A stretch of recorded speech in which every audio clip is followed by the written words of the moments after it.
the idea that he was going to be doing a sitcom, having grown out of Not the 9 O'Clock News, was to me the most wonderful imaginable news. And when I saw the first picture of him, I was instantly reminded there's a very famous portrait in the National Portrait Gallery of Henry V with this preposterous pudding basin haircut, absolutely straight down. And I realised that it was going to be pretty weird and pretty out there. And the fact that Peter Cook was in the first episode was very exciting because he was the kind of comedy godfather of the time. Plus Brian Blessed, no, I don't do something all the time, which made it very amusing. And, no, he used to shout Edna because he couldn't remember his name. As far as I remember, that was one of the sort of running jokes. So, but I do remember a little tiny part of me being faintly disappointed that it was a bit of a mess. I don't mean it was badly written or badly performed. It wasn't either of those things. It was wonderfully performed. I think I have this theory that I call the tennis theory of comedy, which sounds very pompous, and indeed is, I promise you. If you went to a tennis match or watched a tennis match on television, and it was the two most athletic and graceful tennis players in history, it would be meaningless, wouldn't it, if you couldn't see the ball. And I think with The Blackadder, the first series, you couldn't really see the ball. There was no focus for the comedy. With comedy, you have to see who's speaking and who's listening, and the whole action and reaction business is like a tennis match. You've got to see the ball. You've got to be focused on it. And the camera was so wide and so pleased with the rolling parkland and the horses and the guards in the castle and the reality of it all that you lost that. Plus, it was filmed and then shown to an audience, and you can always tell somehow the audience is not there. And I'm a great believer in real old-fashioned sitcom where there's an audience there. People complain about it, but it really brings it alive.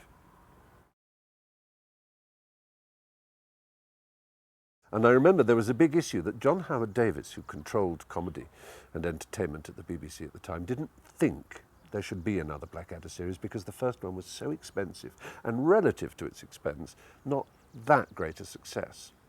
But Rowan, meanwhile, had said if there were to be one, he wouldn't write it.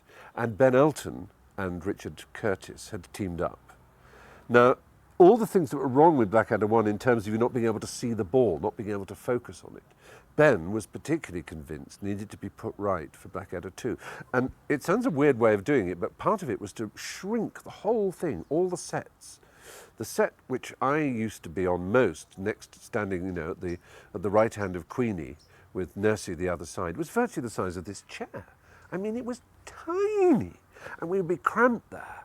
But the great thing was, it meant it was in the middle of the studio, and to its left was Blackadder's house, the half-timbered house, where he would be counting beans with Baldrick or whatever. And then on the other side of the throne room set would be a set of the week, as it were. So it might be a prison set for one where there was an execution, or a boat set for the Tom Baker exploration one, or whatever. And so the whole thing could be played in front of an audience, as live, like a little playlet. And everything was concentrated. It was done with 4 or 5 cameras rather than one film camera. And you got this fabulous, fabulous concentration of comedy and everything. It became like a sitcom. Suddenly all the character was there, and you weren't lost in a world of horses and everything. And as it happened, that meant it was radically cheaper, so much cheaper, that John Howard Davis took a punt that maybe it would get better. And I think it did. And one of the reasons was that Richard and Ben wrote scripts that were perfect for playing in front of an audience. So it was like doing a play every Sunday night when we recorded.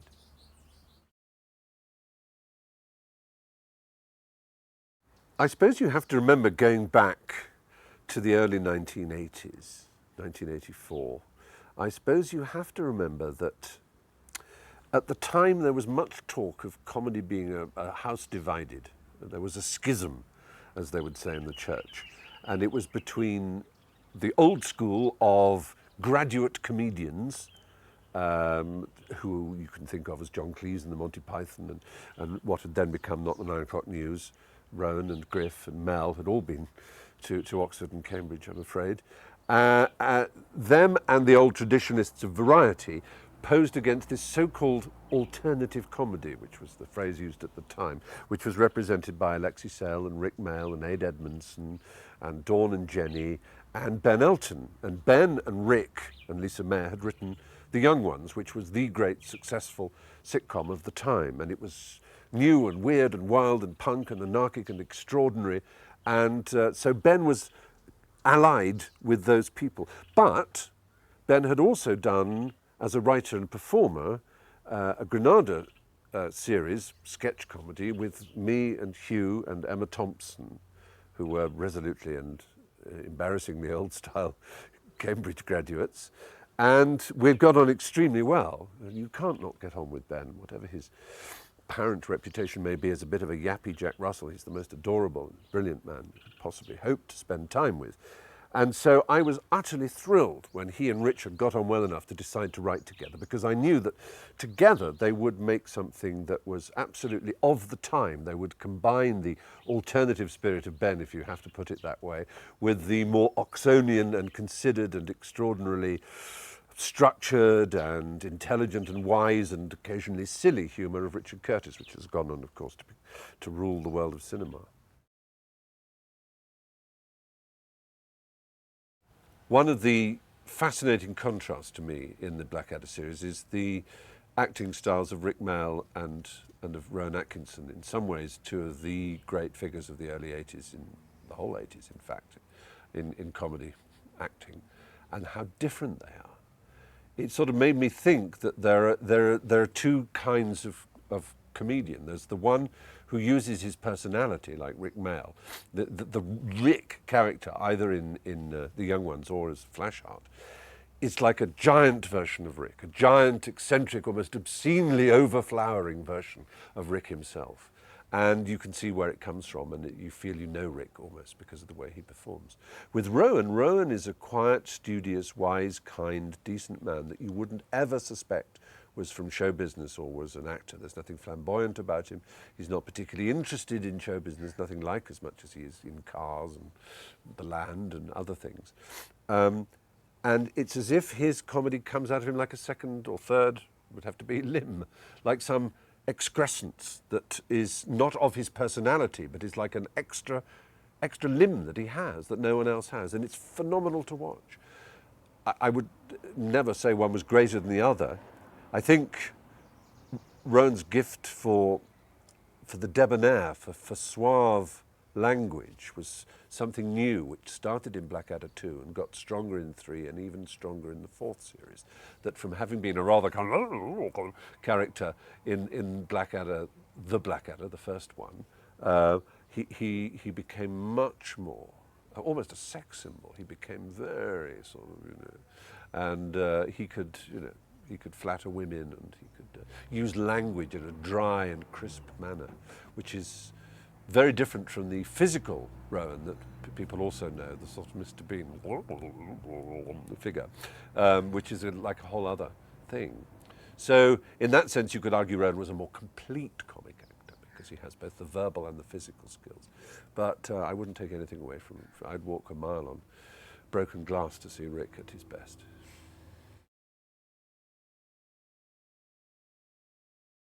It's funny that Rowan has this reputation for being the great rubber-faced clown, the great performer, which he is, but he's also a magnificent straight man. And in Blackadder, part of, I think, its success was that, A, his simple generosity. He was the star of the show, and, you know, television sitcoms are littered with the stories of people like Tony Hancock, who couldn't take Kenneth Williams getting more laughs than him. Well, Rowan was never like that. So if Baldrick or Percy or Hugh got a great laugh, Rowan was thrilled, and he would help build on it by being the best straight man you could ever work to. And that sounds awfully pro-y, the best straight man you could work to. I don't even know what it means. But what I think it means is that he can watch, he can be still and watch characters being disgusting, like over I don't know, in the trenches making a cappuccino out of mouse droppings or whatever it was. And he can just watch completely, you know, sort of Buster Keaton stone-faced, and then come up with a single word like "what," and it's brilliant. He's a complete all-round package, that Rowan Atkinson. I think the first scripts that Richard and Ben presented in 1985, the Blackadder 2 scripts, The first four, as I remember, were simply perfect. We barely changed a word. I mean, they really were marvellous. And I guess that flushed with the excitement of working together and doing something completely new, they really honed them and honed them and honed them. And I'm not saying they got lazier for the last two, but maybe also we were more confident with our characters by the last two, so we were adding a bit more. I know the process in 3 was one of quite a lot of rewriting too. And then by the time we got to Blackadder Goes Forth, the one set in the World War trenches, then there was an enormous amount of rewriting going on. And I don't mean that Richard and Ben had done anything wrong. They're magnificent writers, and their achievement stands as one of the great creations, I think. But we just needed constantly to find structural improvements. Although what people remember is working on the jokes and actually, finding a fairly ordinary insult and thickening it up, plumpening it, as John Lloyd used to say. What we actually spent more time on was the logic of it. I remember Hugh rather exasperatedly saying, do they actually read it back once they've written it? Which is terrible. I suggest an awful enmity between us and Richard and Ben, and that wasn't there at all. But Richard and Ben weren't present at rehearsals. That's the point. Ben never even used to come to the read-throughs, I don't think.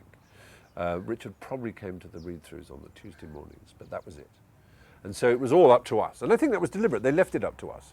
It wasn't a resentment thing. I think it was just too hard for them to, be there rewriting all the time with a pen, and it was easier for us to do it. But there were quite difficult moments on the very first one we recorded, which was one which involved them being artists, and my character, General Melchett, sending them out into no man's land to draw the no man's land positions and so on. It must have belonged to the person who drew the map because it says mine. This is Baldrick's joke, I seem to remember. Various things. In that one, there was no real ending until, I think, the Saturday, virtually, we asked the technical crew to build a set on the very last minute where they dressed up as chefs, and it was all very, very, very, haphazard and very, very difficult.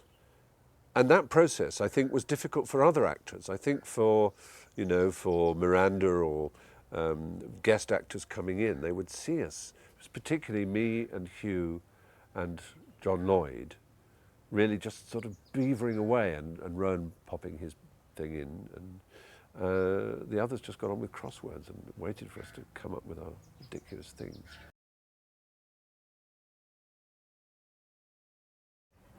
My least favourite memory of Blackadder is the title sequence for Blackadder Goes Forth. The idea was that I, as General Melchett, and Hugh and Tim, as the other two officers, would take the salute as Blackadder led his men, i.e. Baldrick, past. Baldrick playing the triangle. You may remember the sequence. It's the one that was used. But the idea was that we'd do it on horseback. I've always had a real problem with horses. And we were at the Colchester barracks of the Royal Anglian Regiment, and the colonel said, I think my mount will do for you very well. Meet Thunderbolt. And there was this enormous horse, twice the height of me. And I got on, and actually it was okay. I walked once around the parade ground, and we were there, and Tim is a very good horseman, I remember, and Hugh was pretty adequate too. They were either side of me, and I was nice and high up on a higher horse and taller as the general. This was before we'd made any of the series, so we didn't really know how it was all going to go. And the band of the Royal Anglian Regiment strikes up the British Grenadiers,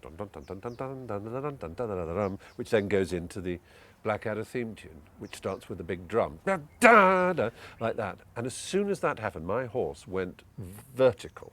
It was like some painting of a rampant horse, And it started to charge and go round and round the parade ground. Hugh and Tim got off their horses, not to help me, but so that they could roll on the ground, wheezing and barking with laughter at my predicament, which was horrific. I was screaming. I thought I was 12 foot off the ground, off solid parade ground. I was going to die. I wasn't wearing a hard hat. It was just the most appalling thing. So in the end, we tried it again, and the horse, same thing. It was the music. Spooked it out completely. And the third time, the same. So in the end, we just stood on boxes. Rather disappointing. So next time you see the title sequence, remember that.